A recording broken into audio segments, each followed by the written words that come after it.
हम लोग जानेंगे संयुक्त राष्ट्र मानवाधिकार परिषद और रूस के बारे में। संयुक्त राष्ट्र क्या है और रूस की सदस्यता को क्यों अभी सस्पेंड किया गया है, और साथ ही इंडिया का स्टैंड क्या है, आइए देखते हैं।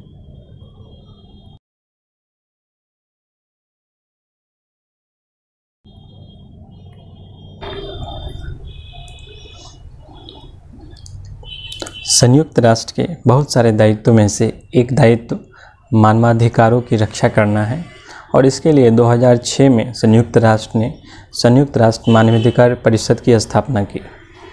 इसका मुख्य कार्य दुनिया भर में मानवाधिकारों को बढ़ावा देना, संरक्षण देना, मजबूत करना, और साथ ही अगर कहीं ह्यूमन राइट का वायलेशन हो रहा है तो उस पर भी संज्ञान करना, उस पर जांच करना और रिकमेंडेशन देना उस हिसाब से। तो ये प्रमुख कार्य है मानवाधिकार परिषद की। संयुक्त राष्ट्र परिषद संयुक्त राष्ट्र का ही एक सब्सिडरी ऑर्गन है। इसकी स्थापना 15 मार्च 2006 को हुई थी। इसका हेडक्वार्टर जेनेवा स्विट्जरलैंड में है। इसकी स्ट्रक्चर की अगर हम बात करें तो जहां संयुक्त राष्ट्र में 193 मेंबर हैं, पूरी दुनिया में 195 कंट्री है, जिसमें से 193 कंट्री यूनाइटेड नेशन के सदस्य हैं। संयुक्त राष्ट्र मानवाधिकार परिषद में 47 सदस्य होते हैं, और इन 47 सदस्यों को यूनाइटेड नेशन रीजनल ग्रुप के आधार पर डिस्ट्रीब्यूट किया जाता है इन सीट्स को। अब जैसे कि पूरे यूनाइटेड नेशन के सभी मेंबर को 5 ग्रुप में बांटा गया है, जिसमें से जैसे देख रहे हैं अफ्रीकन ग्रुप के लिए 13, एशिया पैसिफिक ग्रुप के लिए 13, ईस्टर्न यूरोपियन ग्रुप के लिए 6 और 8 लैटिन अमेरिका और कैरेबियन ग्रुप के लिए, और 7 वेस्टर्न यूरोपियन और अदर ग्रुप के लिए। तो इस तरह से 5 ग्रुप में बांट करके इन 47 सीट को डिस्ट्रीब्यूट किया गया है, और जिसका इलेक्शन पर ईयर होता है 3 साल के लिए।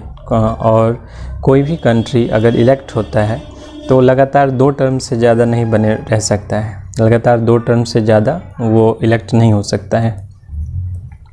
इसका जो सेशंस होता है वो मार्च, जून और सितंबर में होता है, और कभी इमरजेंसी सिचुएशन में या कभी कोई ह्यूमन राइट को वायलेट होता है कहीं भी अराउंड द ग्लोब, तो कभी भी ये सेशन बुलाया जा सकता है। ये सीट का डिस्ट्रीब्यूशन आप देख रहे हैं।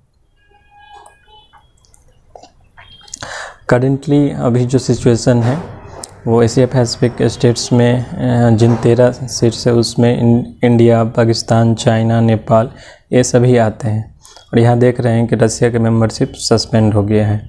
तो अब बात करते हैं कि रसिया का मेंबरशिप आखिर क्यों सस्पेंड हुआ।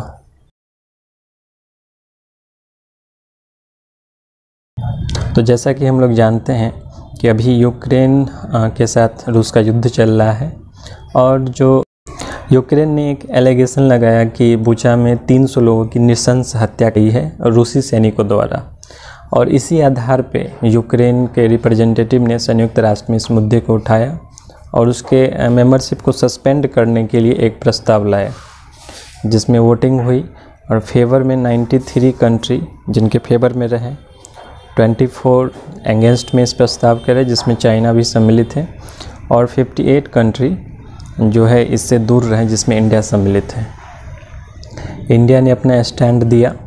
हमारे जो परमानेंट रिप्रेजेंटेटिव है TS त्रिमूर्ति जी, उन्होंने ये एक्सप्लेनेशन दिया इस चीज़ का कि इंडिया किसी पक्ष में नहीं है, इंडिया सदैव शांति के पक्ष में है, समृद्धि के पक्ष में है, और जो बुचा में जो किलिंग हुई है तो उसकी हम निंदा करते हैं, लेकिन इसकी स्वतंत्र जांच होनी चाहिए। ये कभी भी यूनाइटेड नेशन एक वैश्विक संस्था है, और इसमें कभी भी एक पक्षीय निर्णय नहीं लेना चाहिए।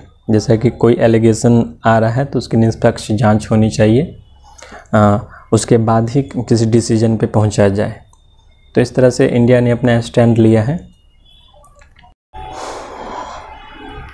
अगर एक तरफ देखा जाए तो रसिया के अगेंस्ट में जो कैंपेन चल रहा है इस युद्ध के कारण, तो इसी कड़ी में आगे वेस्टर्न कंट्रीज़ द्वारा ये मेंबरशिप को सस्पेंड करना इसी कड़ी में देखा जा सकता है। क्योंकि अगर कोई एलिगेशन है तो यूनाइटेड नेशन से किसी को यूनाइटेड नेशन के ह्यूमन राइट काउंसिल से किसी को बाहर कर देना इस समस्या